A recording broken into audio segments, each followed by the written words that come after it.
तो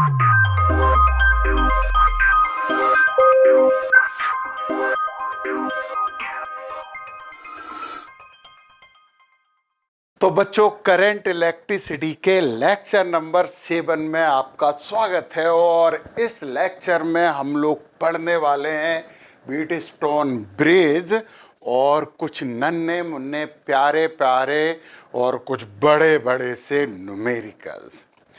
तो Wheatstone bridge ये एक ब्रिज है, ऑफिशियली ये कोई यंत्र नहीं है, ये एक अरेंजमेंट है। पता है, व्हीटस्टोन ब्रिज से हम कुछ जटिल परिपथ में अज्ञात प्रतिरोध ज्ञात करते हैं। अच्छा, जटिल परिपथ मतलब हमने प्रतिरोधों का संयोजन पढ़ा है, समांतर क्रम और श्रेणी क्रम।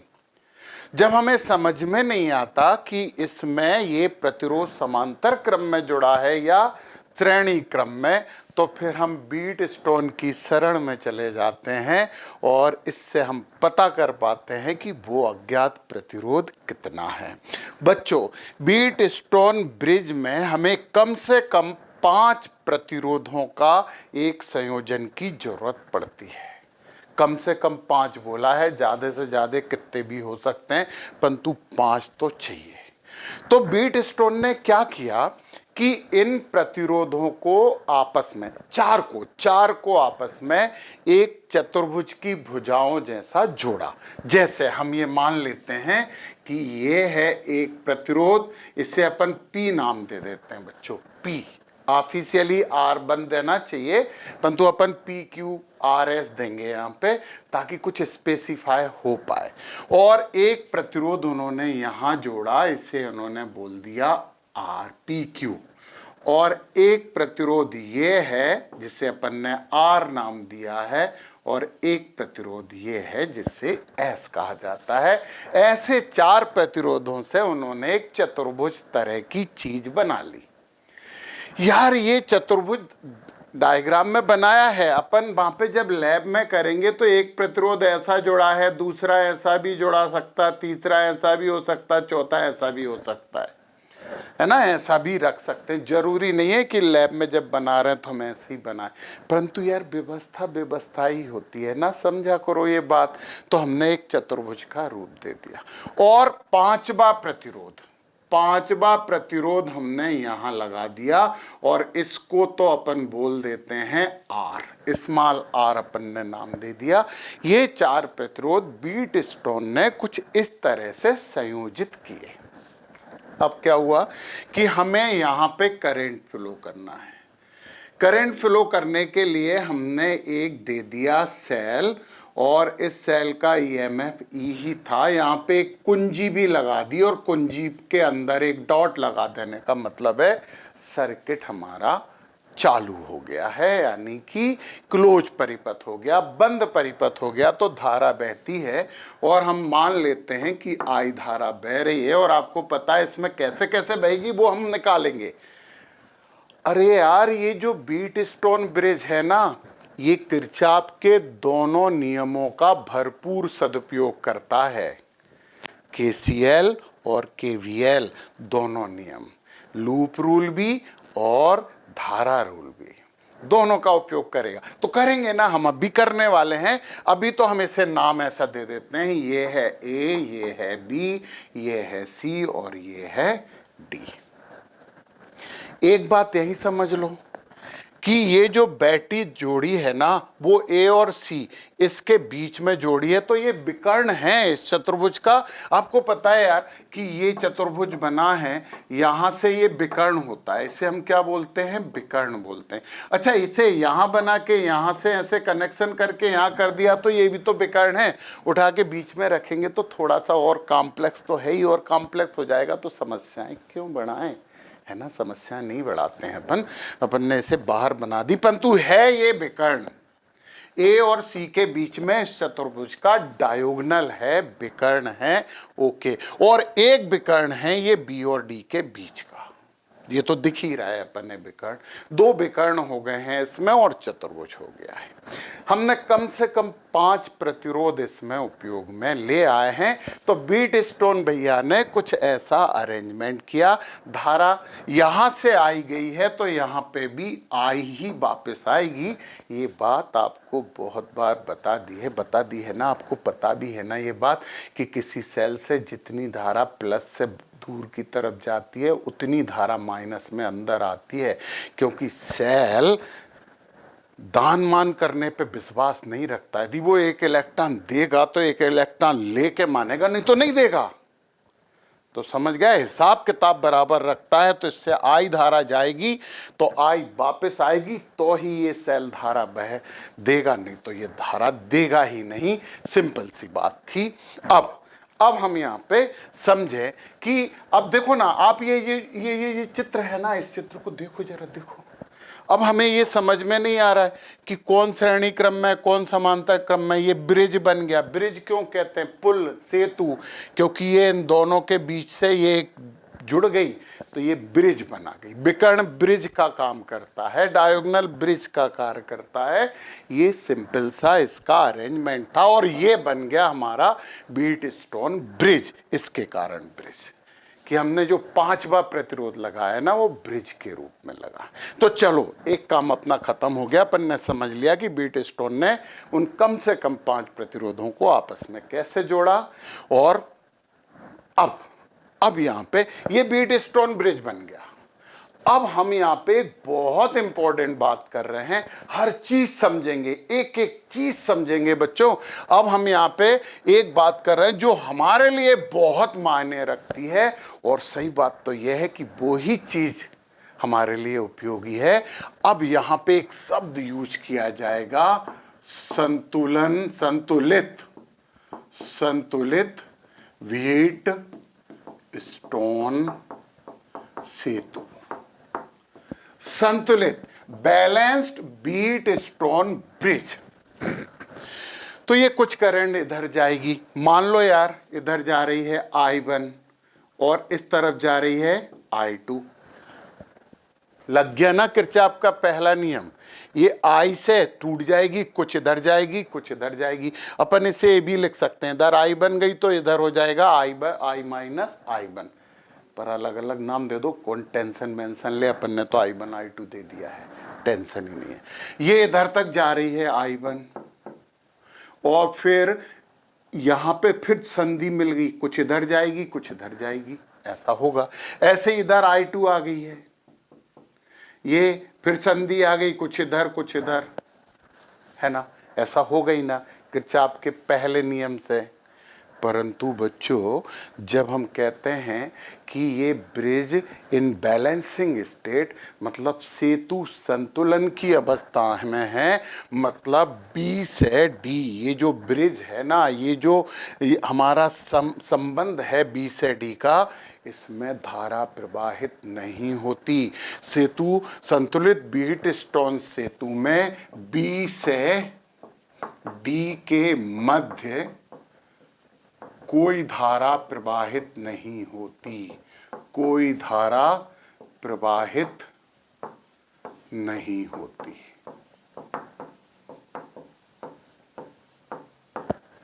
प्रश्न आ गया, क्यों भैया B से D तक धारा क्यों प्रवाहित नहीं हो रही है? तो हमें बताओ ना, धारा प्रवाहित कब होती है? जब तक विभवांतर नहीं होगा, जब तक धारा प्रवाहित नहीं होगी। यदि B और D के बीच में विभवांतर नहीं है तो धारा कैसे प्रवाहित होती है?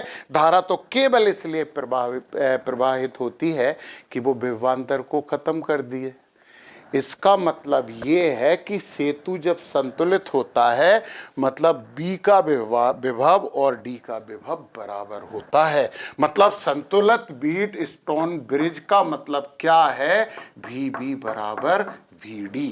यदि इसका विभव और इसका विभव बराबर होगा, मतलब विभवांतर 0 होगा, तो फिर इस बीच की भुजा में धारा प्रवाहित होगी ही नहीं। अब हम कैसे पता करें कि धारा प्रवाहित नहीं हो रही है? कैसे पता करें? तो अपन एक काम करते हैं, यहां पर एक गैल्वेनोमीटर जोड़ देते हैं जी, और यहां पे एक कुंजी भी लगा दो यार गैल्वेनोमीटर की, और अपन तो अभी इसे ऑन करके रखते हैं इस कुंजी को भी। ये कुंजी आपकी K1 हो गई और ये वाली कुंजी आपकी K2 हो गई। गैल्वेनोमीटर हमने इसलिए लगा दिया कि हम पता कर रहे हैं कि इसमें सही में धारा नहीं बह रही कि ये झूठ बोल रहे हैं। ये झूठ और सच का पता करने के लिए बीच में गैल्वेनोमीटर लगा देते हैं। तो पता आप अपन क्या बोलेंगे कि जो बीट स्टोन है उन्होंने 4 प्रतिरोधों को समानांतर चतुर्भुज की भुजाओं के रूप में जोड़ा और एक विकर्ण से गैल्वेनोमीटर लगा दिया, दूसरे विकर्ण से सेल लगा दिया। कहानी बन गई यार। तो कह दिए अपन ने कहानी। तो गैल्वेनोमीटर आपको पता है कि हमने तो इसलिए लगाया कि हमें पता लग जाए कि सही में धारा नहीं बह रही, क्योंकि धारा नहीं बहेगी तो ही सेतु संतुलन की अवस्था में होगा, और जब सेतु संतुलन की अवस्था में होगा तो हमारे लिए उपयोगी है, और ये संतुलित नहीं होगा तो फिर ये सेतु हमारे कोई काम का ही नहीं है। अब एक सिंपल सी बात यह है कि VB बराबर VD, मतलब इसका विभव और इसका विभव बराबर होगा, मतलब इन दोनों के बीच में विभवांतर 0 हो जाएगा। मतलब आपको इसको इधर ले आओ ना, VB माइनस VD लिखते हैं यहाँ पे बराबर 0, तो सेतु संतुलन की अवस्था में होगा। जब सेतु संतुलन की अवस्था में होगा तो इन दोनों के बीच में कोई विभवांतर नहीं होगा, तो इस विकर्ण में धारा प्रवाहित नहीं होगी। समझ गए यार, 4-5-6 बार बता दी हमने। अब क्यों भाई इनका विभवांतर बराबर क्यों हो गया और कब होगा? तो एक बात देखो, ऊपर के प्रतिरोधों का अनुपात और नीचे के प्रतिरोधों का अनुपात एक समान होगा, तो ये इधर का और इधर का विभव भी बराबर होगा। मतलब संतुलन की अवस्था की कंडीशन किसकी? संतुलित बीट स्टोन ब्रिज की। हाँ, संतुलन की। काय की बात कर रहे हैं? संतुलन की शर्त ये है। एक तो यही हो गई कि दोनों का विभवांतर बराबर होगा। विभवांतर कब बराबर होगा? जब P/Q is equal to R/S होगा। मतलब इस ऊपर के प्रतिरोधों का अनुपात और नीचे के प्रतिरोधों का अनुपात बराबर होगा। कुछ विद्वान लोग कहते हैं कि ये P/Q is equal to R/S नहीं होगा, P/R is equal to Q/S होगा। ये विद्वान लोग कहते हैं। वैसे विद्वान लोगों की बातों पे बहुत ज़्यादा ध्यान मत दिया करो, क्योंकि वो थोड़े ज़्यादा विद्वान हो जाते हैं। तो वो कहते हैं कि ऐसा होगा, आपने कंडीशन गलत लिख दी। तो यार जरा इस कंडीशन R को इधर ले आओ, Q को इधर पहुंचा दो, क्रॉस मल्टीप्लीकेशन कर दो, तो यही बात तो लिखी है यार। ये विद्वानों सुन लो, ये और ये बात एक ही है। बिला वजह तर्क मत किया करो यार, सुन लो। तो ये और ये एक ही बात है, परंतु हमें अच्छे से याद रहेगी तो ये P/Q बराबर R/S लिख देंगे। होता तो ये भी यही है। तो ये आपकी आ गई बच्चों संतुलन की शर्त। अब P/Q is equal to R/S क्यों कह दिया? क्योंकि यदि ऊपर के प्रतिरोधों का अनुपात और नीचे के प्रतिरोधों का अनुपात बराबर होगा, एक ही सेल से तो धारा बह रही है, तो यार बच्चों किसी भी हालत में B और D के विभवों में अंतर नहीं होगा। नहीं मानते हम, तो फिर भी नहीं मानते हैं। तो नहीं मानते तो फिर अपन कैसे मनवाएं? तो फिर अपन सिद्ध कर देते हैं, है ना। तो अपन इसे सिद्ध कर लेते हैं कि P/Q is equal to R/S होगा जब बीच की इसमें धारा नहीं बहेगी, है ना। चलो यार सिद्ध करते हैं, अपन सिद्ध करते हैं और फिर इसके बारे में बहुत अच्छी अच्छी बातें करेंगे और फिर इसके बहुत अच्छे अच्छे न्यूमेरिकल करेंगे। कुछ अच्छे कुछ बहुत अच्छे, हर किस्म के न्यूमेरिकल करेंगे, है ना। नन्हे मुन्ने प्यारे प्यारे और फिर बड़े बड़े न्यारे न्यारे भी करेंगे। तो अपन सबसे पहले P/Q is equal to R/S को सिद्ध कर लें। आप समझ गए हो कि सेतु संतुलन की अवस्था में होता है तो बीच का प्रतिरोध सर्किट से हट जाता है। तो सीधी सी बात है कि अब हमारे पास P, Q और RS बचे, इसको हटा देंगे। हाँ, जब हमारे पास संतुलन की अवस्था में है ना, तो ये है हमारे पास, ये बन जाएगा, फिर ये और ये और ये और ये बीच में धारा बह ही नहीं रही है, ये बीच वाली चीज क्यों बनाओ, ये हो जाएगा पी क्यू, ये हो जाएगा आर एस, इधर से धारा जा रही है आई, इधर से आई बाहर निकल रही है। ऊपर वाले दो श्रेणी क्रम में हो गए, नीचे वाले दो श्रेणी क्रम में हो गए, फिर ये दोनों आपस में समांतर क्रम में हो गए। 1 सेकंड में आंसर दे देंगे मौखिकी। हाँ समझ लो, चलो मिटाओ इसे, पूरे को मिटाओ। अपन संतुलन अवस्था प्रूव करें। हम प्रूव क्या कर रहे हैं, प्रूव कर रहे हैं, सिद्ध कर रहे हैं बैलेंसिंग स्टेट। मतलब आप सिद्ध कीजिए, ऐसा क्वेश्चन आ जाएगा, सिद्ध कीजिए कि संतुलन की अवस्था में, संतुलन किसके संतुलन की अवस्था में यार, जब बीट स्टोन ब्रिज की बात कर रहे हैं तो उसी की संतुलन की अवस्था में तो कर रहे हैं। संतुलन की अवस्था में, अवस्था में भैया P और Q और RS हमने नाम दिया, आप R1 R2 R3 R4 भी दे सकते हो, आपकी इच्छा है। यार आपका नाम मोहन रखा है, मोहन की जगह सोहन भी होता तो भी आप मोहन ही होते। हाँ सोहन नाम से मोहन होता। सिद्ध कीजिए कि संतुलन की अवस्था में P upon Q is equal to R upon S। चलो भैया अपन इसे सिद्ध करते हैं, और सिद्ध करने के लिए अपन ने बोर्ड को 3 भागों में बांट लिया। अब जरा धारा मैनेजमेंट और करें। इधर चली गई I1, लाल रंग से कर दो, इधर चली गई I2, ये भी इधर हो गई। जब यहां आएगी तो ये I1 हम मान ले रहे हैं कि कुछ इधर जाएगी, कुछ इधर जाएगी। मान लो इधर चली गई IG, अपन किरचॉफ के प्रथम नियम का भी बिल्कुल उपयोग नहीं कर रहे हैं, अपन तो मानते जा रहे हैं कि इधर चली गई कौन सी, इधर चली गई IG, G का मतलब गैल्वेनोमीटर होता है, और इधर चली गई आपकी I3। ये IG इधर से चलते हुए यहाँ आएगी, I2 में मिल जाएगी तो I2 प्लस IG होगी, परंतु अपन तो I4 मान लेते हैं, टेंशन ही नहीं। परंतु यहाँ से I निकलेगी, वो भी अपन सिद्ध कर लेंगे, पूरी की पूरी बातें। अभी तो अपन ने नैना नाम दे दिए, और फिर वो सिंपल सी बात है कि ये I1 इधर गई थी, IG इधर निकल गई थी, तो I1 माइनस IG दे सकते थे किरचॉफ के प्रथम नियम से। कितना उपयोग करें यार, करेंगे ना अभी हाल, तो अभी करते हैं उपयोग। सबसे पहले अपन बात करते हैं B और D के लिए।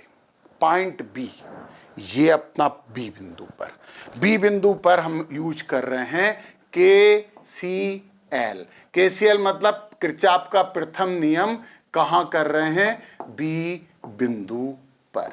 जो हमने धारा हर कुछ मान ली है ना, उसे किरचॉफ के नियम से व्यवस्था दे देते हैं। तो बताओ, आने वाली धारा बराबर जाने वाली धारा, यही तो है किरचॉफ का प्रथम नियम। संधि पे आने वाली धारा I1 है, जाने वाली IG और I3 है। यस, तो पता आने वाली धारा KCL किरचॉफ का प्रथम नियम B पर I1 is equal to IG plus I3। I1 आने वाली, IG3 और IG जाने वाली, तो आने वाली धारा बराबर जाने वाली धारा। कर लिया किरचॉफ का प्रथम नियम उपयोग, टेंशन ही खत्म हो गया आपका। वो माइनस माइनस करके लिखने से अच्छा ये लिख लिया। और हमें संतुलन की अवस्था प्रूव करनी है, संतुलन वाली बात करनी है। तो संतुलन की अवस्था में क्या होगा, हमने तो बताया है आपको, अब आपको याद है कि नहीं। संतुलन की अवस्था में इधर से कोई धारा प्रवाहित नहीं होती, मतलब गैल्वेनोमीटर कोई विक्षेप नहीं देता है। गैल्वेनोमीटर पता है आपको कैसा होता है, गैल्वेनोमीटर कुछ ऐसा होता है, यहाँ 0 लिखी होती है, इधर इधर इधर ये रहते हैं, एक सुई रहती है, धारा बहती है तो सुई इधर या इधर जाती है, धारा नहीं बहती तो सुई 0 पे ही रहती है। ऐसा होता है हमारा गैल्वेनोमीटर। तो अविक्षेप, यदि गैल्वेनोमीटर में विक्षेप नहीं आ रहा है, उसकी सुई 0 पर टिकी हुई है, जमी हुई है, तो भैया उसमें धारा नहीं बह रही है, ऐसा आप समझ लेना। ओके, ऐसा समझना ही चाहिए क्योंकि ऐसा ही होता है। ओके बच्चों, तो संतुलन की अवस्था में हमें तो संतुलन की अवस्था में ही तो प्रूव करना है, P upon Q is equal to R upon S, ये संतुलन के लिए चाहिए है। तो संतुलन की अवस्था में IG कितनी होगी, IG बराबर 0 होगी, क्योंकि संतुलन की अवस्था में इधर धारा बहेगी नहीं, तो IG 0 लग दो इसमें। IG 0 लिख दो तो I1 बराबर हो जाएगा I3 और इससे अपन दे देते हैं समीकरण 1। हमने किरचॉफ का पहला नियम एक बार उपयोग कर लिया, एक बार और करते हैं, दो बार। ऐसा किरचॉफ ने अपने नियम बताते हुए कभी नहीं बोला था कि हमारा नियम एक ही बार उपयोग करना, हम 100 बार भी उपयोग कर सकते हैं। अब फिर हम KCL, फिर KCL, और KCL से क्या निकाल रहे हैं, डी बिंदु पर हम KCL लगा रहे हैं, डी बिंदु पर। ओके, डी बिंदु देखो कहाँ है, ये है आपका डी बिंदु। संधि की तरफ आने वाली धारा I2, इधर से आने वाली धारा IG, दोनों संधि की तरफ आ रही हैं और जा कौन रही, I4 अकेली जा रही। इसका मतलब क्या हुआ, इसका मतलब I2 प्लस IG बराबर I4। अच्छा, IG को इंस्पेक्टर जनरल मत समझ लेना, IG का मतलब होता है गैल्वेनोमीटर में जाने वाली धारा। IG इधर से होती हुई संधि की तरफ आ रही है, I2 भी संधि की तरफ आ रही है, I4 दूर जा रही है, मतलब आने वाली धारा बराबर जाने वाली धारा हो जाएगी। तो कर दिया। परंतु यार फिर वही बात, संतुलन की अवस्था में क्या होगा, संतुलन की अवस्था में तो ये अवस्था में क्या होगा, IG बराबर 0 होगा। भैया इसमें धारा बहेगी नहीं, संतुलन का मतलब ये होता, कितनी बार बताना पड़ेगा हमें, तो इसमें IG 0 रख दो, इसमें 0 रख दो, तो I2 बराबर हो जाएगा I4, इक्वेशन नंबर 2। दो समीकरण अपन ले आए और किरचॉफ का प्रथम नियम अपन ने 2 बार उपयोग कर लिया। अब जरा ये चित्र देखो, इसमें 2 लूप बन रहे हैं, एक वाला लूप ये है और एक वाला लूप ये है, अलग अलग लूप बन रहे हैं। ये आपका एक लूप हो गया, ये आपका दूसरा लूप हो गया, तो ये फर्स्ट लिख दो, ये सेकंड लिख दो। ऐसा बनाने की जरूरत नहीं है, समझाने के लिए बना दिए हैं। अब अपन क्या करते हैं, किरचॉफ का दूसरा नियम उपयोग करते हैं। अब हम KVL इसका उपयोग कर रहे हैं, और किसके लिए कर रहे हैं, बंद लूप। बंद लूप देखो, A B D A पूरा बंद हो गया ना, किरचॉफ के दूसरे नियम का उपयोग हमने बंद loop A B D A के लिए, KVL Kirchhoff voltage rule, second law. दूसरा नियम होता है यार, इतना बात याद रखना चाहिए, रख लिया करो यार, रहती है हमें पता है यार, ये तो हमारा फर्ज बनता है कि हम आपसे बोल दें बार बार कि याद रखा करो। ABDA के लिए लिखें। अब सुनना जरा, कुछ विद्वान लोग कहते हैं कि हम जिधर चल रहे हैं हमारे साथ चलने वाली धारा माइनस लेते हैं और हमारा विरोध करने वाली धारा को प्लस लेते हैं, ये ऐसा विद्वान लोग कहते हैं। और हमने क्या कहा था कि हम जिधर चल रहे हैं, जो भी हमारे पक्ष में हम सबको प्लस ले लें, जो हमारे विपक्ष में हम उन सबको माइनस ले लें। तो यार अब वो विद्वान वो कहते हैं और हम ये कहते हैं, तो तुम लोग तो कंफ्यूज हो जाओगे ना, दो चक्कियों के बीच में पिस जाओगे। चलो हम दो चक्कियों को हटाएंगे बियाल, है ना, फिर हम बताएंगे कि हम जो कहते हैं वो भी सही है और विद्वान लोग जो कहते हैं वो भी सही है, गलत नहीं है। परंतु ऐसी कसम नहीं खाना है हमें। तो पता सीधी सी बात है, आपका जो साथ दे उसे धनात्मक दे दो यार, अपने साथी को यार आप माइनस कैसे दे सकते हो, कॉमन सेंस उपयोग करो। चलो हम चल रहे हैं A से B तक, प्रतिरोध कितना है P, धारा कितनी है I1, अपन प्लस लेते हैं A से B तक, ये हो गई अपनी I1P। और आगे बढ़िए, फिर यहां से B से चल रहा है, A से B, देखो A से B गए, फिर B से अपन चल रहा है D, धारा है IG और इसका प्रतिरोध अपन G मान लेते हैं। गैल्वेनोमीटर का प्रतिरोध हमेशा G मानते हैं, वैसे RG मानते हैं, RG मान लेते हैं, परंतु आपके पक्ष में आपके साथ चल रही है तो इसका प्रतिरोध RG बोल देते हैं अपन, है ना। तो यहाँ पे तो प्रतिरोध लगाई है, तो अपन ने यही गैल्वेनोमीटर का ही प्रतिरोध मान लिया, तो अपन लिख लेते हैं प्लस से लिख दिया हमने IG इंटू R। ये प्रतिरोध अब गैल्वेनोमीटर के साथ मर्ज हो गया, दोनों मिल गए, इन दोनों का हो गया, कंफ्यूजन नहीं रहना चाहिए। ओके, ये IG इंटू R हो गया। और अब आप D पे आके A पे जा रहा है, ये धारा आपका विरोध कर रही है, विरोध कर रही है, तो क्या लिखना पड़ेगा, -I2 इंटू R। और हमारे इस पूरे लूप में कोई भी सेल नहीं है, सेल मुक्त लूप है, तो शून्य आएगा, यानी कुल विद्युत वाहक बल कितने हैं, शून्य है। हमारे पास ये चीज आई जब हमने क्या लिखा था कि हम जिधर चल रहे हैं धारा भी उधर चल रही है, उससे हमने धन लिया है। कॉमन सेंस की बात है, सपोर्टर को पॉजिटिव लेना चाहिए यार। हाँ, अपने ही सहयोगियों को आप माइनस लोगे तो क्या ये अच्छी बात है? ये अच्छी बात नहीं है, तो हमें अच्छी बात करनी चाहिए। चलो हम उन विद्वान की बात मानते हैं कि हम धारा आदि हमारे साथ है तो माइनस लेते हैं। चलो ए से बी पे चलो, धारा हमारे साथ है तो माइनस ले लिया, माइनस I1 P, और फिर इधर से इधर चल रहे हैं तो ये भी हमारे साथ है, तो माइनस IG लिखा ना, IG इंटू आर, और जब हम इधर चल रहे हैं तो ये हमारा विरोध कर रही है तो इसे प्लस ले लिया, इसे प्लस ले लिया तो ये क्या हो जाएगा I2 इंटू आर। EMF तो है ही नहीं तो शून्य ले लिया। यार बच्चों एक बात समझो यार, इसमें दोनों तरफ माइनस का गुणा कर दो, माइनस का गुणा कर दो तो क्या हो जाएगा I1P plus IGR minus I2R is equal to 0। Minus का गुणा करना बुरा लग रहा है तो इन्हें सामने ले जाओ, 0 को इधर ले आओ, तो ये I1P प्लस हो जाएगा, IGR प्लस हो जाएगा, I2R माइनस। यार यही बात तो ये है, यही बात ये है बच्चों, दिशा एक ही हो कैसे भी चलो पहुंचोगे भाई, है ना। तो यार हमने एक कॉमन सेंस उपयोग किया है कि आपके पक्ष में धारा है तो आप प्लस ले लो, इसे आप भूलोगे नहीं। यार आपके पक्ष को माइनस लेके चलना मजा नहीं आता इसमें यार, कि हमारा सहयोगी है और हम कह रहे हैं कि तू तो माइनस है, गधा है तू तो बहुत ही गलत बात हो जाती है। तो भैया हम तो यही कहते हैं, आप तो हमेशा आपके पक्ष वाले को प्लस लेना और आपके विपक्ष को माइनस लेना, है ना। विपक्ष के साथ मिल जाओगे तो आप भी विपक्षी हो जाओगे, तो हम विपक्षी क्यों। और हमें मालूम है कि संतुलन की स्थिति में क्या होता है, तुम्हें भी मालूम है, संतुलन की अवस्था में IG बराबर कितना होता है, 0। इस तरफ तो कोई धारा जाएगी नहीं, रख दो ये IG बराबर 0, तो क्या बचा I1P minus I2R is equal to 0, या I1P is equal to I2R।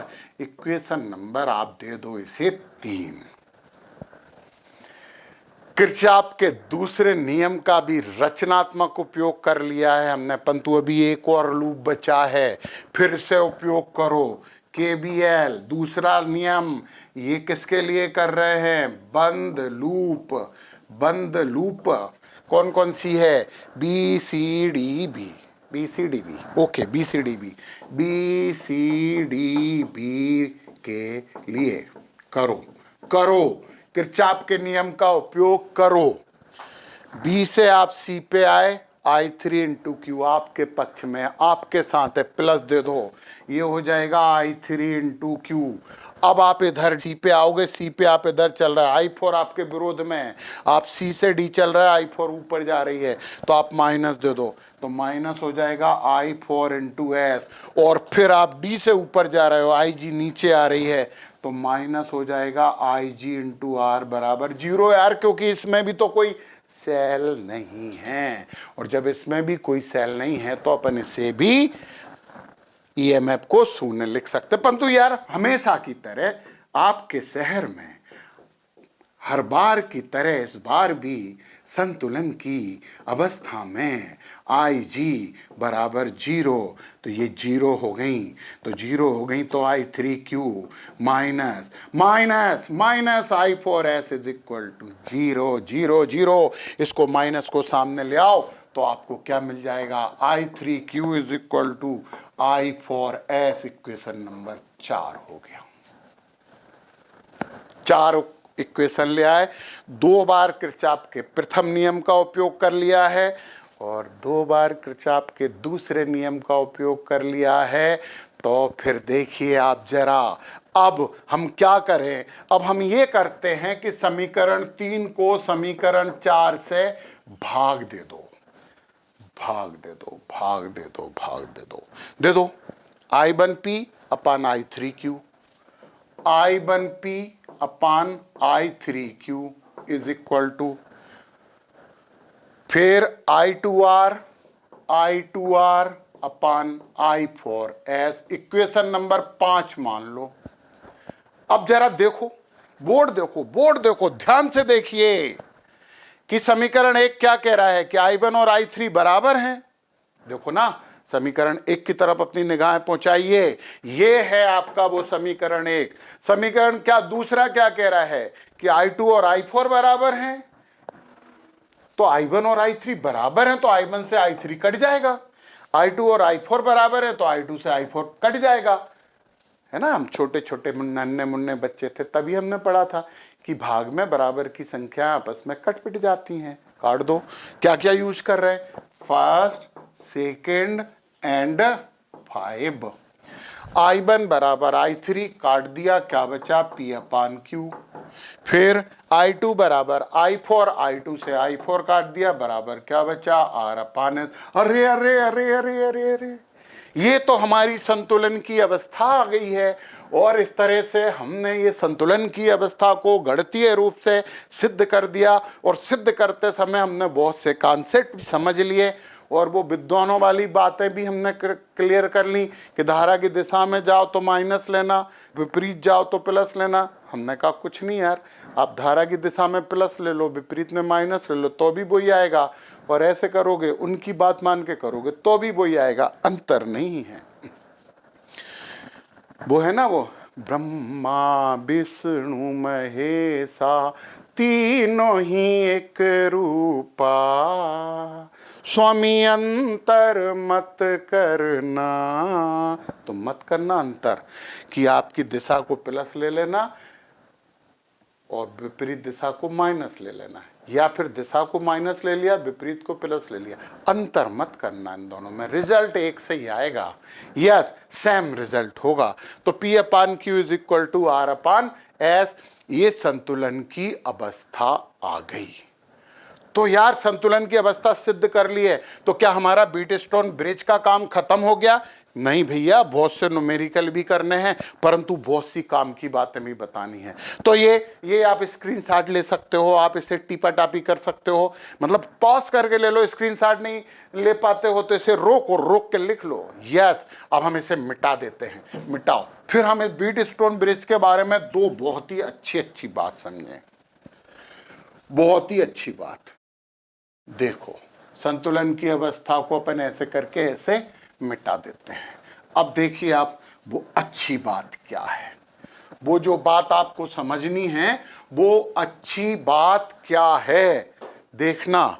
इससे गैल्वेनोमीटर एक विकर्ण से जुड़ा है, सेल दूसरे विकर्ण से जुड़ा है। मतलब सेल कहां से जुड़ा है, सेल विकर्ण, डायोगनल बोलते हैं ना अंग्रेज लोग इसे, AC में, और गैल्वेनोमीटर विकर्ण कौन सा है, BD से। पता है, इन दोनों को इंटरचेंज कर सकते हैं।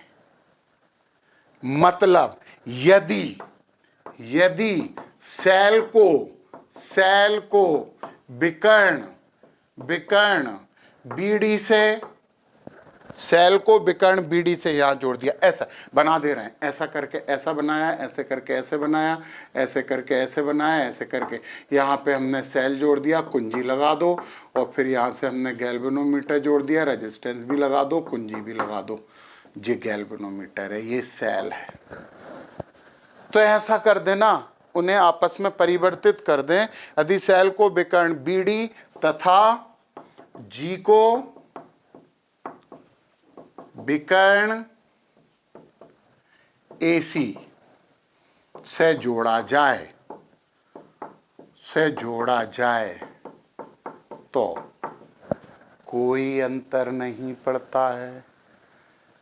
यस, कोई अंतर नहीं पड़ता। आप गैल्वेनोमीटर और सेल को इंटरचेंज कर सकते हो। तो संतुलन की अवस्था पर क्यों नहीं पड़ता, संतुलन की अवस्था पर क्यों नहीं पड़ता, कोई प्रभाव नहीं पड़ता। हमने लिखा है कि कोई प्रभाव नहीं पड़ता है। नो,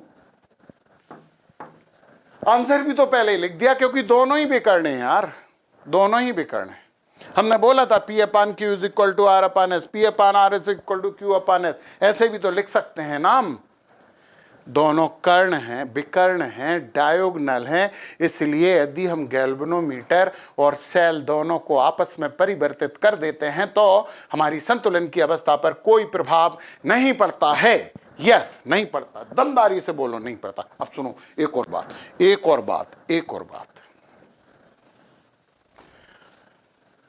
ब्रिज, सेतु का प्रयोग करते समय हमेशा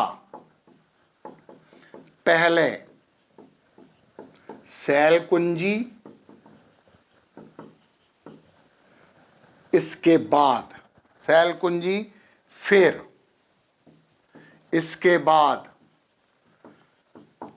बाद गैल्वेनोमीटर कुंजी ऑन की जाती है। मतलब आप हमेशा पहले सेल स्विच दबाओगे, पहले आप K1 दबाओगे फिर K2 दबाओगे। ऐसा नहीं करोगे तो गड़बड़ हो जाएगी। दया दया दया, कुछ तो गड़बड़ हो जाएगी। क्या गड़बड़ हो जाएगी? एक घटना है विद्युत चुंबकीय प्रेरण की।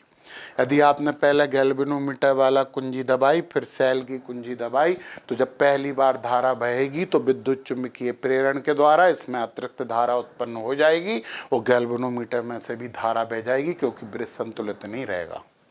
परंतु कब होता है? जब हम स्विच ऑन करते हैं तभी ये प्रेरित धारा उत्पन्न होती है। तो अपन क्या करें? स्विच ऑन कर दें, थोड़ी देर रुक जाएं। थोड़ी देर का मतलब घंटे 2 घंटे की बात नहीं कर रहे हैं, 15-20 सेकंड की बात कर रहे हैं। फिर इसे चालू करेंगे तो संतुलित ब्रिज संतुलित ही रहेगा।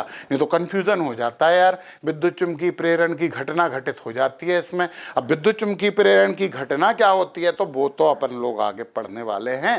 तो ये याद रख लेना कि पहले सेल स्विच ऑन करते हैं फिर गैल्वेनोमीटर स्विच ऑन करते हैं। कारण विद्युत चुम्बकीय प्रेरण की घटना से उत्पन्न प्रेरित धारा के कारण गैल्वेनोमीटर विक्षेप नहीं दे दे गलती से, क्योंकि एक बार कंफ्यूजन हो गया तो कंफ्यूजन दिक्कत करता है यार। तो अपन हमेशा क्या करेंगे?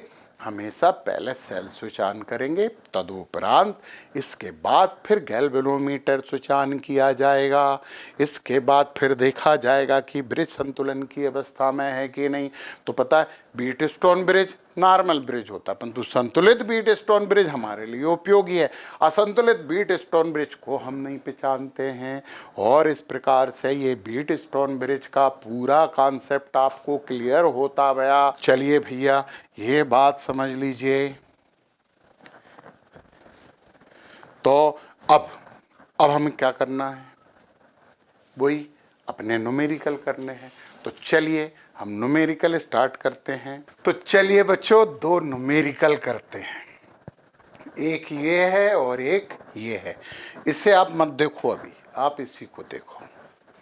इनने बोला है कि RAB इज इक्वल टू कितना, मतलब आपको निकालना है रेजिस्टेंस AB। ये AB, ये 2-2 ओम के ये सब प्रतिरोध लगे हैं इसमें। अब हमें देख के समझ में नहीं आ रहा यार कि ये श्रेणी क्रम में है, समांतर क्रम में है, और यदि बीट स्टोन सेतु बन रहा है तो कहाँ बन रहा है? तो पता बच्चों ये वायर है, बीच के ये वायर है। हम क्या करें, ध्यान से देखना। हम ये ए को पकड़ें, ये ए को पकड़ के खींच के इधर ले आए। भाई वायर है, मुड़ जाएगा यार थोड़ा सा, तो खींच के लाते हैं। अपन ए में 2-2 ओम लगे हैं, ये ए को अपन इधर ले आए, इसको पकड़ के खींच के इधर लेके आए। तो ये दोनों 1-2 ओम का ये लगा है और 1-2 ओम का ये लगा, ये खींच के इस तरफ आ गया। 2 ओम और 2 ओम। बीच में ये था आपका, ये भी 2 ओम का है, और इधर एक इधर और एक इधर, ये आपका 1-2 ओम का है और ये आपका 1-2 ओम का है। और ये किससे जुड़े हैं? ये जुड़े हैं B से। देखो यार बच्चों, इसे देख के कुछ तो लग रहा होगा आपको क्या बन गया। इसे अपन थोड़ा सा व्यवस्थित बना दें तो और अच्छा लगेगा आपको। ये A बना दिया, ये वाला आपका 2 ओम है, ये वाला भी आपका 2 ओम है, और ये दूसरा ये इधर का 2 ओम और ये इधर का 2 ओम, और ये B हो गया। बीच में ये गया है यहाँ से यहाँ तक 2 ओम गया। लो ये हो गया, इसको पकड़ के हमने यहाँ खींचा था। अब हमें लग रहा है कि शायद ये व्हीटस्टोन ब्रिज है, परंतु ये बात आपको समझना चाहिए कि ये प्रतिरोध हमारे परिपथ में नहीं आएगा। कब? जब ये इसे P मानो, इसे Q मानो, इसे R मानो, इसे S मानो। यदि हम क्या कर दें PQ/RS हो तो बीच का कोई काम नहीं रहता, क्योंकि धारा ही नहीं बहती, तो हमारे परिपथ से ये बिल्कुल अलग हो जाएगा बीच का। समझे आप? तो देखें जरा, P कितना है 2/2, ये भी कितना है 2/2। यार ये तो बराबर आ गया। इसका मतलब ये है कि ये हमारे सर्किट से बाहर हो गया है, टेंशन खत्म। अपन इसे इधर भी कर सकते हैं, अभी उसे तो बाद में करेंगे। तो बीच को हटा दो, है ही नहीं बीच में, क्योंकि वहां धार ही नहीं जा रही है। यस, तो हमने क्या किया, ये आपका 2 ओम है और इधर का आपका 2 ओम है, ये पॉइंट हो गया ए। ये आपका 2 ओम है और इधर आपका 2 ओम है और ये पॉइंट हो गया बी। अब टेंशन खत्म हो गया यार, बीच का तो हट ही गया। ये दोनों कैसे हैं? श्रेणी क्रम में लगे हैं। तो 2 और 2 कितने हो जाएंगे? ये 4, क्योंकि श्रेणी क्रम में कुल प्रतिरोध अलग अलग प्रतिरोधों के योग के बराबर होता है। तो ये आपका क्या आ गया, ऊपर एक आ गया आपका 4 ओम, नीचे भी ये दोनों श्रेणी क्रम में है, इसके नीचे की तरफ। तो ये पॉइंट ए था और ये आपका ये भी कितना हो गया, 2 और 2 4 ओम, और ये पॉइंट हो गया आपका बी। अब तो दोनों समानांतर क्रम में हैं। तो कुल प्रतिरोध 1/R बराबर 1/4 plus 1/4 is equal to 2/4 is equal to 1/2। तो R बराबर 2 ओम, ये हमारा है आंसर। तो कई बार हमें परिपथ को ऐसे थोड़ा सा खींच खांच के भी ठीक करना पड़ता है और फिर हमें समझ में आता है कि ऑफिशियली ये परिपथ है किसका। तो ये पहला न्यूमेरिकल जो आप लोगों ने किया। अब ये दूसरा थोड़ा अच्छा न्यूमेरिकल है। अच्छा, थोड़ा इंग्लिश में लिखा है तो हमें पता है कि हमारे पूरे बच्चे ये बात समझते हैं। ये दूसरा वाला न्यूमेरिकल अपन देखते हैं। चलो देखो, इनने क्या बोला, no any current in AO, मतलब A से O तक कोई करंट नहीं बह रही है। ठीक है, तो X बराबर कितना है ये भी निकालना है और I बराबर कितना है ये भी निकालना है। 6 वोल्ट की बैटरी लगी है इसमें। यार एक बात समझ में आई कि ये यदि बीच में धारा नहीं बह रही, इसे आप इसे मत देखो, देखो ये तो व्हीटस्टोन ब्रिज बन गया। तो 2/4 बराबर 3/x, मतलब हम किसकी बात कर रहे हैं? हम अभी बात कर रहे हैं कौन से की, ABOCA, इस लूप की बात कर रहे हैं। वैसे हमें ये तक नहीं जाना चाहिए क्योंकि हम लूप की कोई बात नहीं हो रही, परंतु ये ऊपर वाले की। तो बीच में धारा नहीं जा रही, इसका मतलब है P/Q is equal to R/S। ये ऊपर का बन गया व्हीटस्टोन ब्रिज। ये क्या बन गया? ये बन गया आपका वही भैया, गेहूं पत्थर सेतु। वैज्ञानिक का नाम है व्हीटस्टोन। हाँ, नहीं तो बोलो कि गेहूं पत्थर सेतु है। तो इसमें हम क्या लिख सकते हैं, 2/4 बराबर 3/x लिख दिया। 2/4 बराबर 3/x।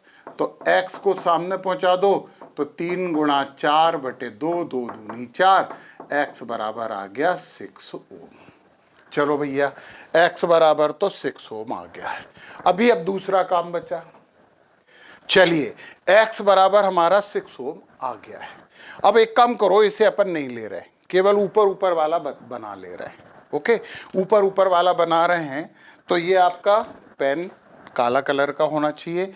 ये आपका ऊपर है 2 ओम, ये वाला लिया। फिर आपका ये तो बीच का गायब हो गया, 4 ओम सी से गुणा, ये बी के पास गया और 4 ओम कहाँ गया है, सी से जुड़ा है, ये 4 ओम। ओके भैया, नीचे बी से ओ पे गया है 3 ओम, बी से हम ओ पे भेज रहे हैं 3 ओम, और ओ से सी पे गया है x ओम। x तो हमने 6 ले आए हैं, ये आपका आ गया है 6 ओम। बी और सी के बीच में निकाल रहे हैं तो ये पूरा के पूरा ऊपर का निकल आएगा, नीचे वाला नहीं। अभी ऊपर वाला कर रहे हैं, ये अपन ने हटा दिया है अभी, हाँ याद रखना ये। चलो तो 4 और 2 क्या हो जाएंगे 6, और 6 और 3 कितने हो जाएंगे 9। अब हमारे पास 20 है, एक ऊपर आ गया आपका 6 ओम और नीचे आपका आ गया है 6 और 3 9 ओम BC। अब दोनों समांतर क्रम में हो गए। अब दोनों समांतर क्रम में हो गए तो 1/r is equal to 1/6 plus 1/9। तो 1/r is equal to 18, LCM ले लिया, 6 तिया 18, 9 दूनी 18, तो 1/r बराबर 5/18। तो r बराबर हो जाएगा 18/5। तो r बराबर हो जाएगा 5 तिया 15 और 5 छक्का 30 ओम। बच्चों ये आया है ऊपर का, अभी अपन ने इसको टच भी नहीं किया। अब ऊपर पूरा के पूरा लिख लें, एक नया बना लो। ये आपकी बैटरी आ गई, वो कितनी थी 6 वोल्ट की करंट जा रही है आई, और ये रेजिस्टेंस आ गया 2.4 ओम, और ऊपर पूरा रेजिस्टेंस हमने अभी के अभी निकाला है 3.6 ओम। अब गलत फहमी यहाँ पे एक मत रखना कि ये दोनों समांतर में नहीं, श्रेणी में एक से दूसरा जुड़ा, दूसरे जुड़ के बैटरी से यहाँ जुड़ा, तो ये श्रेणी में है। तो कुल प्रतिरोध कितना हो जाएगा आर टोटल दोनों को जोड़ दो, 2.4 प्लस 3.6 बराबर कितना हो गया 6 4 10 3 2 5 6 ओम। आर टोटल आ गया। अब हमें पता है कि I बराबर V/R होता है। V तो दिया है 6 वोल्ट, R भी दिया है 6 बराबर 1 एम्पियर। ये हमारी धारा आ गई। तो कुछ बच्चों इस तरह के ये सवाल इसमें होते हैं। चलिए और करते हैं अपन। चलिए बच्चों ये वाला न्यूमेरिकल देखिए, ये उन्होंने बनाया, इधर सेल एल लगाया, उन्होंने कहा RAD पता करो। तो बच्चों अब ये हमें समझ में नहीं आ रहा है कि ये श्रेणी क्रम में है या समानांतर क्रम में है। तो अपन क्या करें, इसे रीअरेंज करते हैं, एक बार फिर से बनाते। चलो अपन जुटते हैं यार, रीअरेंज करते हैं। ए लिख लो, डी लिख लो। सबसे पहले हमने लिख दिया एक पॉइंट ए और इधर एक पॉइंट लिख दिया डी, फिर बी पॉइंट यहाँ पे लिख दिया हमने, और सी हमने यहाँ पे लिख दिया। क्यों लिख दिया देखना, ए और डी लास्ट है डी, इसलिए अपन ने लास्ट में डी लिखा। बी और सी बीच में है तो बीच में लिख दिया, टेंशन ही नहीं है अपने कुछ। ए से एक प्रतिरोध जुड़ा है और बी पे गया है, ए से एक प्रतिरोध जुड़ा है और बी पे गया है, ये 1 ओम है ये वाला। अपन इसे ए मान लेते हैं, ए मत मानो, छोटा मानो यार ए, इसे बी मान लो, इसे सी मान लो, इसे डी मान लो, इसे ई मान लो। अपन ने ऐसे मान लिए हैं तो ये 1 ओम मतलब ए आया है। पता है ये बी से जुड़ा और ए से ही एक 1 ओम का निकला है और सी पे गया है। देखो ए से ये सी पे गया है तो ए से ही एक 1 ओम वाला निकला है और सी पे आया। ये कौन सा था अपना ई है, कितना 1 ओम। चलो 2 चीज बना दी। अब बी से देखो एक डी जो है 1 ओम है और सी पे गया है। चलो बनाओ, ये 1 ओम है और सी पे गया है, ये कौन सा वाला था डी है तो 1 ओम। और बी से ही देखो एक ये बी वाला ये निकला है और डी पे गया। देखो ना यहाँ से निकल के डी पे गया, सिंपल सी बात है यार। तो यहाँ से निकल के ये चला गया है डी पे, कौन सा था बी है तो 1 ओम। ठीक है। अब देखो जरा सी से देखो, सी से एक सीधा डी पे गया है, सी से एक सीधा डी पे गया है। देख लो सी का दूसरा भाग इससे जुड़ के ए पे गया, सी का दूसरा भाग इससे जुड़ के ए पे गया। लो भैया ये वाली चीज ये बन गई। ऐसे नहीं करते, ऐसे करके करते हैं। अरे बीट स्टोन ब्रिज बन गया यार। 1/1 इज इक्वल टू 1/1, बीच का गायब। अपन निकल लिख लेंगे केवल ए, और ये आपका 1 ओम और ये भी आपका 1 ओम, 1 ओम और नीचे भी आपका हो गया 1 ओम और ये भी आपका हो गया 1 ओम और ये डी हो गया। ए डी के बीच निकालना था यार। दोनों श्रेणी क्रम में हो गए 1 और 1 ओम, 2 ओम हो जाएंगे। ये भी श्रेणी क्रम में है, 2 ओम हो जाएंगे। अगला क्या बन गया, एक ये बन गया और एक ये बन गया और ये पॉइंट हो गया, ये भी हो गया 2 ohm 2 ohm. 1/r is equal to 1/2 plus 1/2 is equal to 1। r है ये तो r बराबर 1 ओम आंसर। तो देखा देखा आपने, ये क्या था, ये बीट स्टोन ब्रिज था, परंतु उन्होंने थोड़ी सी डिज़ाइन बना दी थी, इसलिए हमें समझने में थोड़ी सी देरी लग गई। चलो और करते हैं, न्यूमेरिकल तो हमें करते ही रहना है ना बच्चों। चलिए बच्चों, अब जो हम नया न्यूमेरिकल करने वाले हैं वो बीट स्टोन ब्रिज पर आधारित नहीं है, परंतु है बहुत इम्पोर्टेंट और आपको बहुत नई नई जानकारी इसमें मिलने वाली। देख रहे हो आप, ये बड़ा जटिल परिपथ है। अब कैसे करें, तो थोड़ा सा ध्यान दो। ये इस अक्ष से ए बी के नीचे और ए बी के ऊपर दोनों बिल्कुल सेम हैं। ये वाला परिपथ और ये वाला परिपथ, ए बी के नीचे वाला और ए बी के ऊपर वाला दोनों सेम है। हम इसे मिरर इमेज कह सकते हैं, दर्पण प्रतिबिंब कह सकते हैं। और जिस अक्ष के ऊपर और नीचे परिपथ समान होता है उसे सममित अक्ष कहते हैं। मतलब यहाँ पे ए बी को हम क्या बोलेंगे, ए बी को हम बोलेंगे एक्सिस ऑफ सिमेट्री। हिंदी में इसे बोलते हैं सममित अक्ष। ओके बच्चों, ये बात आपको समझ में आ गई कि ऊपर वाला और इससे ए बी के ऊपर वाला ये है, इसके ऊपर वाला और नीचे वाला दोनों बिल्कुल सेम है, पूरे प्रतिरोध आर हैं। अब इसे हल करने के लिए हम क्या करेंगे, मतलब इसको हल करने के लिए हमारे पास जो हल है वो ये है कि इस ओ डैश को पकड़ो, क्योंकि ये वायरों का ही तो जाल है, और इसे ऊपर लाके इस पे ओ पे मिला दो। मतलब इससे ऐसे, जैसे किताब नहीं पलटते, देखो देखो देखो, ये ऐसा है, ये ऐसा ऐसा बना देते हैं, ये ऐसा है, ये एक्सिस ऑफ सिमेट्री है।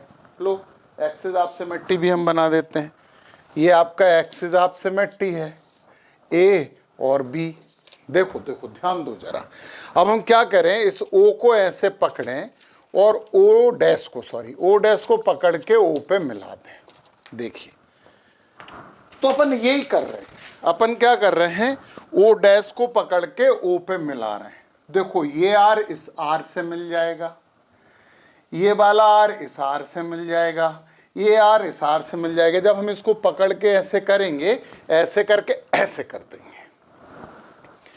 तो ये प्रतिरोध, जैसे ये आर है इससे ये आर मिलेगा, तो एक प्रतिरोध ये है, दूसरा जाके ऐसे मिलेगा, समांतर क्रम में मिलेंगे बच्चों। तो चलो अपन ओ डैश को इधर ऊपर करते हैं और थोड़ा सा वेरिएशन के साथ बनाते हैं, थोड़ा सा वेरिएशन के साथ। तो पहले ऊपर वाला बना लें, बिल्कुल ए बी तो बना ही लें। एक अक्ष ये, एक प्रतिरोध ये है, ये पॉइंट है ए और ये पॉइंट है बी, ये आर है और ये आर है। अब आपने ये वाला आर बना दिया, फिर आपने ये वाला दूसरा वाला आर बना दिया, ये ओ है अभी। फिर आपने इधर एक आर बनाया और इधर एक आर बनाया, ये आर है, ये आर है, ये आर है और ये आर है। फिर आपको ये भी बनाना है, एक आर ये है और इधर से भी बनाओ, एक आर ये है। जब हम इसे नीचे करके ऊपर की तरफ मोड़ेंगे तो ये वाला आर इस वाले आर से मिलेगा। अब अपन ने ओ के साथ ही क्या रख दिया, ओ डैश। तो पता है ये एक और आर मिल जाएगा यहाँ पे, ऐसा, ऐसे ही यहाँ पे भी एक और आर मिल जाएगा, ये आर इधर लिखा रहने दें। यहाँ पे भी ये वाला इस पे जाके मिल जाएगा और ये वाला इससे जाके मिलेगा, ये यहाँ पे ऐसे ऐसे करके ये मिला, और बच्चों ये वाला इससे मिलेगा। देखते जाओ, तो एक आर हमारे पास ऐसा ये हो जाएगा और एक आर हमारे पास ऐसा हो जाएगा। जब हम इसे मोड़ के ओ डैश को ऊपर ले आएंगे तो ये ऐसे बन जाएगा। आर और आर कैसे लगे, समानांतर क्रम में लगे हैं। तो 1/r रिजल्ट बराबर 1/r plus 1/r is equal to 2/r। तो आर बराबर कितना हो जाएगा, r/2। यानी सब, ये भी आर मिल रहा है, ये भी आर मिल रहा है, ये भी आर मिल रहा है, यहाँ पे भी आर है। इन दोनों से नहीं मिला क्योंकि ये तो एक्सिस ऑफ सिमेट्री है, तो यहाँ तो कोई इस पे ओवरलैप नहीं करेगा, ये दोनों आर रहेंगे। तो आर और आर दोनों समांतर क्रम में है, क्या हो गए, r/2 हो गए। एक और बनाते हैं, क्या बिगड़ रहा है अपना, ये आपका ए हो गया और ये आपका b हो गया। ये r और r/2 हो गए। चलो ये r/2, ये वाले भी आपके क्या हो गए, ये वाले भी आपके r/2 हो गए। इधर लाओ, ये वाला भी आपका कितना हो गया, r/2, और एक नीचे भी r/2। ठीक है, ये भी तो बनाने हैं नीचे वाले। ये भी आपका हो गया r/2, और इधर से ये चला, ये भी हो गया आपका r/2। ये r है और ये r है। ये अपन ने इसको ऊपर मोड़ के उसके साथ ऐसे कर दिया। देखो ना, ऐसे था, ऐसे मोड़ दिया, तो ये r/2 हो गया। परंतु पता है, अभी भी हम नहीं कर पा रहे हैं इसे, अभी भी हम नहीं कर पा रहे हैं। तो हम क्या करें, ये o डैश दोनों बिंदु थे, समझ में नहीं आ रहा ना कौन सा समांतर है कौन सा श्रेणी है। फिर एक जुगत लगानी होगी बच्चों। वो जुगत क्या होगी, देखो मजा आएगा। अपन ये o डैश यहां से पकड़ें और इसे खींच के यहां पे मिला दें। o डैश को खींच के यहां पे मिला दिया। अब ये वाला अक्ष अपना रहा, तो ये इस पे मिल जाएगा, ये इस पे मिल जाएगा। समझो जरा, इस o डैश को खींचा, पकड़ा और नीचे ले जाके अपन यहां पे ले आए। अब अपना पहले से ही ऐसा था, वो देखो अपन ऐसा तो कर ही चुके थे इसे, ये देखो ऐसा तो हो ही गया था। अब ये जो o डैश है ना, उसे लाके यहां मिला दो। ये वाला o डैश है, उसे उठाया, उठा के यहां मिला दिया। तो अपन इसी में सुधार रहे। आपको स्क्रीनशॉट लेना हो या बनाना हो तो बना लो, हम इसी में सुधार रहे हैं। जब हम इस o डैश को पकड़ के खींच के इधर लाएंगे तो ये r/2 और ये r/2 इस पे मिल जाएगा, तो मिला दो। ये मिटाया अपन ने, और ये आपका आ गया r/2 और ये भी आपका आ गया r/2। यहां पे o डैश दोनों आ गए। r/2 और r/2 फिर समांतर क्रम में है, r/4 हो जाएंगे। अंडरस्टूड है यार। तो एक और चित्र बना लो अब इसका। यहां ये आपका हो गया, ऐसे नहीं ऐसे, यहां पे आपने बनाया r और एक यहां पे भी आपने बनाया r। ये पॉइंट हो गया a, ये पॉइंट हो गया b। ये आपका कितना था, ये था आपका r/2, और फिर ये वाला r/4 हो गया, ये हो गया r/4, और ऐसे ही दूसरा ये वाला हो गया आपका r/4, और ये हो गया आपका r/2। अब मजेदार बात हो गई। अब ये दोनों श्रेणी क्रम में है, r/4 है, ये r/4 है, इन दोनों को एक कर दो। चलो देखो, श्रेणी क्रम में है तो r/2 प्लस r/4, यहाँ पे 4 लघुत्तम ले लिया, तो ये हो जाएगा 2r प्लस r बराबर 3r/4। यहाँ पे भी 3r/4, यहाँ पे भी 3r/4, यहाँ पे भी। चलो इसका एक और बना लो, ऐसे इधर चल रहे हैं अपन। तो अगला क्या हो गया, ये पॉइंट है a, ये तो था आपका r, और ये दूसरा भी आपका था r, और ये पॉइंट है b।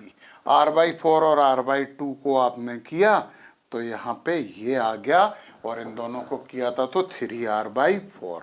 ओके बच्चों, ये वाला भी 3r/4 हो जाएगा अलग, बिल्कुल ये हो जाएगा 3r/4। चलो चलो चलो चलो आगे बढ़ो, आगे बढ़ो। ये दोनों समांतर क्रम में हैं, ये दोनों समांतर क्रम में, दोनों 3r/4। चलो समांतर क्रम के लिए निकालें, तो 1/r डैश ऐसे कर लेते हैं, तो 1/3r/4 प्लस 1/r। ये दोनों है ना समांतर क्रम में, थोड़ा सा सॉल्व करो, ये हो जाएगा 4/3r प्लस 1/r। चलो तो 1/r डैश बराबर क्या आ गया, अपन 3r लघुत्तम ले लिया, ये 4 है और 3r से, और यहाँ पे प्लस 3, ये हो जाएगा 7/3r। तो r डैश या 1 जो भी है 3r/7। ये अपना इस पे इन दोनों का भी आ जाएगा, इन दोनों का भी आ जाएगा। अब आप इसे इधर बढ़ा दो, इस तरफ चलने दो यार, जिगजैग टाइप का। ये दोनों को मिला के कितना हो गया, 3r/7।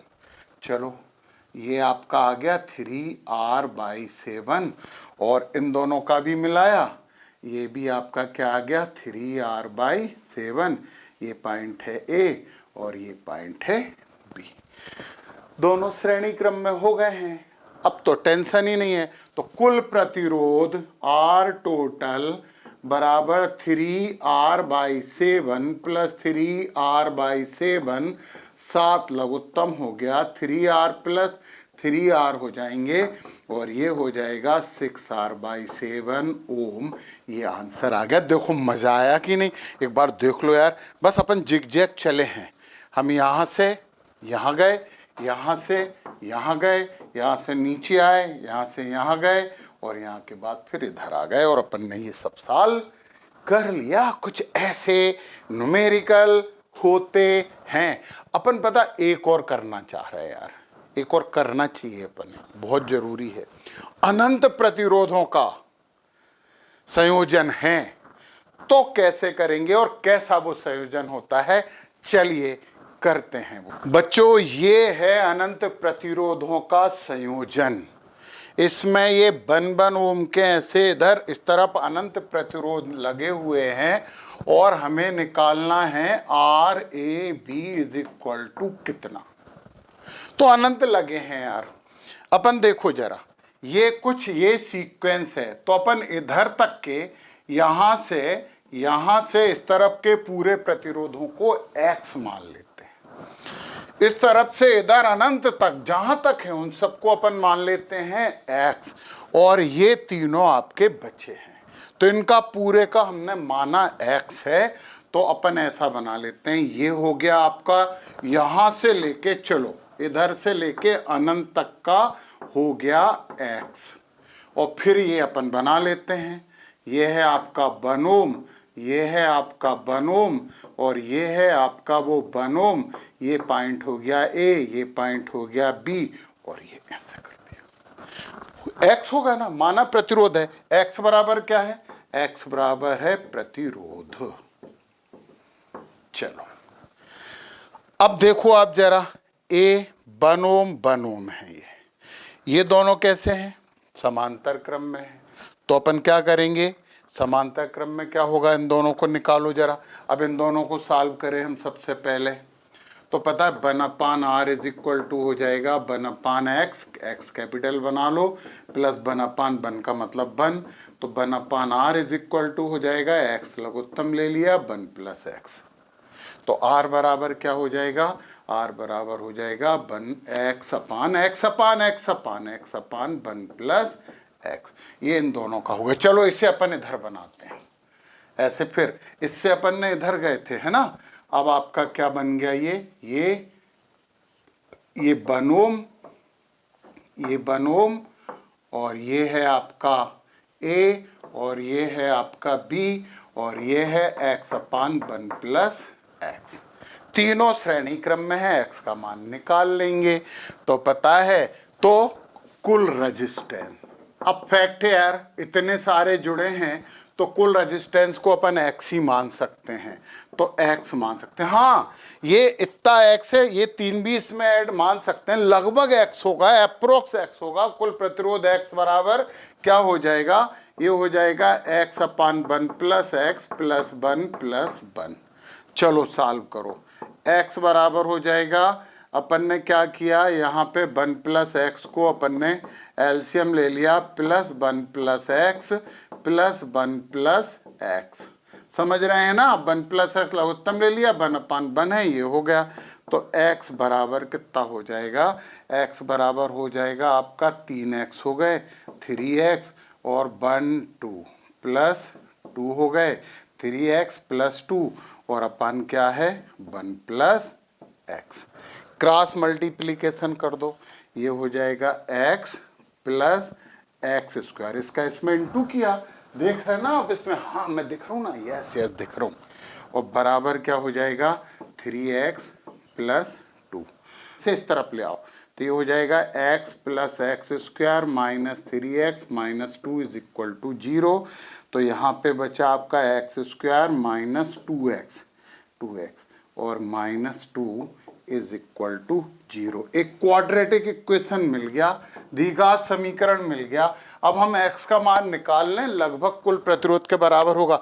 यार बच्चों यार फैक्ट है कि अपन ने ये 3 को छोड़ के इधर का पूरा x माना है, तो 3 भी तो 1 ओम के 3 छोटे रेजिस्टेंस है, तो लगभग x ही होगा कुल प्रतिरोध। इसलिए मान लिया, कंफ्यूज मत होना यार, कंफ्यूज होना अच्छी बात नहीं है। ओके, अब इसे निकालो। चलो 10th क्लास की बात करते हैं। -2x - 2x कैपिटल बराबर 0। a बराबर कितना है 1, b बराबर कितना है -2 और c बराबर कितना है -2। यहाँ पे हाँ c बराबर भी अपना -2 है। चलिए अब हम यहाँ पे बात करते हैं वो डिस्क्रिमिनेंट वाला। फार्मूला क्या है, ये है -b plus minus √b² - 4ac/2a। ये 10th क्लास में पढ़ा होगा ना आपने। हाँ, तो अब रख दो मान, तो x बराबर निकालना है -b मतलब minus minus +2 plus minus √-b² मतलब 4 और माइनस माइनस प्लस हो जाएगा, c माइनस है ना 4ac, तो +8 और अपान हो जाएगा 2। सॉल्व करो बच्चों, सॉल्व करो। 2 प्लस माइनस √12 हो जाएंगे, 8 4 12/2 और इसी को सॉल्व करेंगे तो x बराबर 2/2 हो सकता, तो ये हो जाएगा 1 प्लस माइनस √12/2, तो √12 में से कुछ बाहर आ जाएगा 2, 2 दूनी 4 तिया 12, यहाँ पे 2 बाहर आ गया, ऐसे लिख सकते हैं (2 से 2 कैंसिल हो गया, तो बच्चों x = आ गया 1 प्लस माइनस √3 ओम। ये हमारा प्रतिरोध आया है 1 प्लस, तो पता है ये अनंत ओम वाला हमारा प्रतिरोध था, जिसमें अनंत, सॉरी यार क्या बोल रहे हो सर, क्या बोल रहे हो सर, अनंत प्रतिरोधों वाला संयोजन था ये। आप अनंत, अरे यार ओम प्रतिरोध की इकाई होती है ना, तो हम ओम बोल सकते थे, सफाई दे रहे हैं यार, सफाई। तो ये अनंत अनंत संयोजन, अनंत प्रतिरोधों का संयोजन था। इस तरह से न्यूमेरिकल होते हैं। तो अभी हम और न्यूमेरिकल करेंगे, परंतु इस लेक्चर में नहीं, उसके लिए आपको इंतजार करना पड़ेगा दूसरे लेक्चर का। तब तक के लिए नमस्कार।